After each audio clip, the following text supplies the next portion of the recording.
We are doing some different things with the podcast, and it starts with this episode.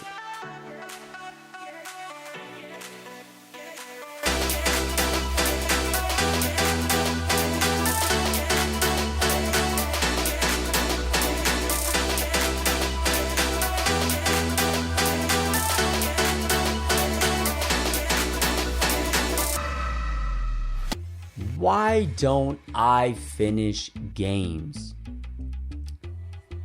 This is a question that I always ask myself. And I think it goes hand in hand with another episode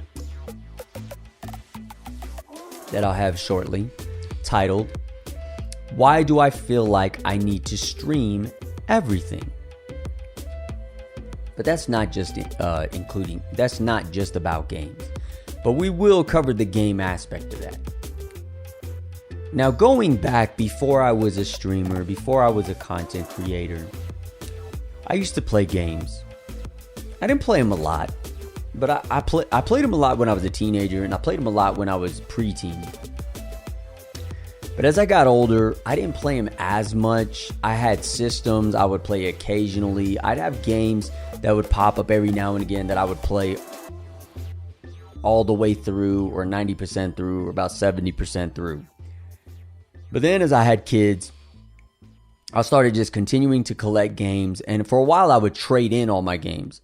Then I stopped doing that because I wanted to build my library. And I think the rate in which games would come out, they would come out so fast that I knew I wanted to play something. And it was the need to get it because I didn't want to miss out. But if I wasn't sure if I was going to play it or not, I would watch Twitch to see early gameplay. Whoever would have it. Check the game out. What people are saying about it. How does it look? How does it play? And then when I started streaming, I caught I want to stream this as soon as it comes out. Game comes out, play a little bit of it, another game comes out. All right, so now we're going to play this on this day. We're going to play this other game on this other day. But so many games keep coming out, keep buying these games. And now we've got digital access. You can go on Game Pass. You can go on Epic Game Launcher. You can go on Steam, GOG. You name it, you can get games everywhere. Got digital libraries, got physical libraries. And that isn't even counting the genres of games. So why don't I finish games? Because I think there's so many games out there that it's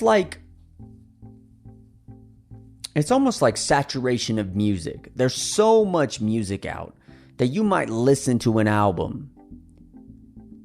In the first few days it comes out, and then another album comes out.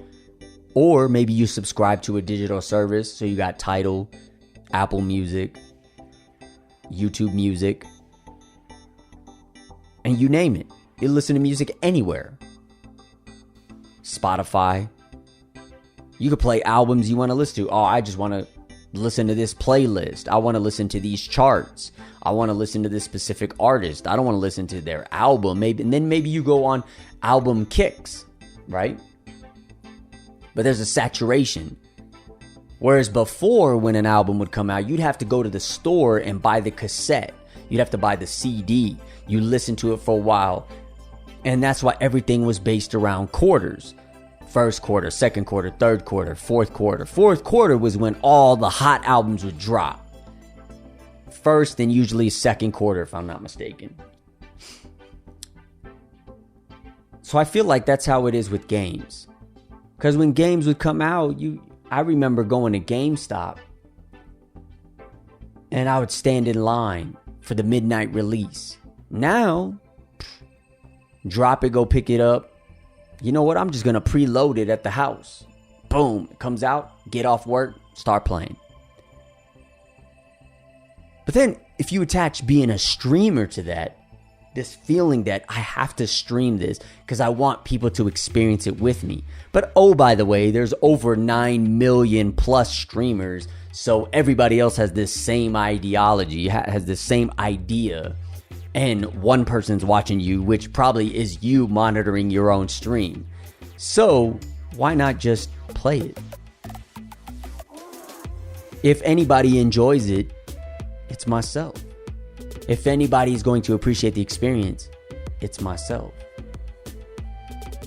Now, I will admit, as a streamer, there are those moments when you're playing a game and something happens and you're able to create a clip of it, and it's a clippable moment, and you can go back and watch it years later and laugh and be like, oh, I remember that. That was so dope.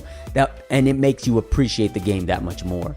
So that is, I think, a very essential value in streaming, those clippable moments. But for me, this need to stream things is unnecessary. Now, I will say, I do like creating specific types of videos around games. For example, Far Cry 6 came out. I was figuring out, how do you unlock the map? The only real resource was like IGN.com and people that actually do the breakdowns of how to do things, how to unlock stuff. So I made a video. Didn't spoil the game. Gave you the meat and potatoes. Got a ton of views for it. So that's the type of stuff I like to create. You know, if I'm going to create gaming content, if I'm going to create videos from gaming, I want them to be things that people can still go back and find and use years later.